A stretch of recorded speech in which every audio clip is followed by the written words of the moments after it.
Pour couper un tuyau, Pat et Cody installent une délimitation visuelle pour que les gens remarquent la zone de danger. Ils s'installent aussi dans un endroit sécuritaire. Ici à gauche, le mur d'entrepôt sert de protection et du côté droit, Pat a installé un muret d'aluminium.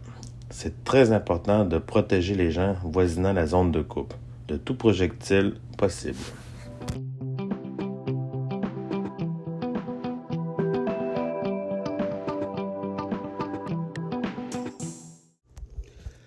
Avant l'installation d'une lame sur la scie, il faut prendre connaissance du type de matériel qu'on s'en va couper.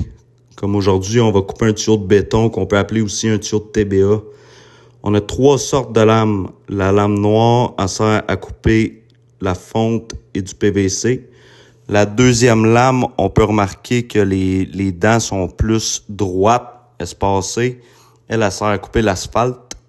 Et la troisième lame, les dents sont plus en angle avec des trous perforés pour l'aération. Elle sert à couper le béton. On peut voir souvent là, sur les collants du fabricant le type de matériel qu'on peut couper, mais il faut pas tout le temps se fier au collant parce que des fois, avec l'utilisation, le collant s'effrite ou il disparaît. Donc, c'est vraiment important de porter attention aux dents, aux trous d'aération. La lame noire, la fonte ou le PVC est noir, donc c'est pas vraiment compliqué à savoir que celle-là est vraiment pour ça. Pour l'installation de la lame sur une scie, c'est important que ça soit fait par un travailleur qui a reçu la formation pour couper avec la scie. OK, on s'en va scier le tuyau. Cody vérifie que les cales soient bien positionnées pour éviter le coincement de la lame avec le tuyau qui pourrait avoir bougé. Pat s'installe pour scier la conduite, mais Cody lui dit qu'il n'est pas bien positionné. En se positionnant de côté, les projections ne seront pas sur le travailleur.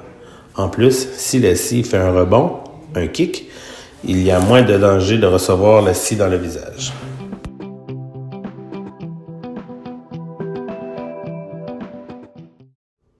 Bon, maintenant le tuyau est coupé. Si on n'a plus besoin de ce type de lame-là, puis aussi à la fin de la journée, c'est très important d'enlever la lame et non de la mettre avec la scie dans le coffre ou dans une boîte de pick-up.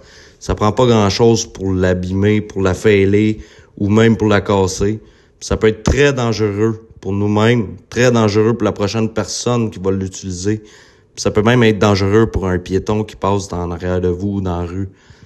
Fait que des fois, juste un rappel à son collègue peut empêcher le pire. On niaise pas avec ça.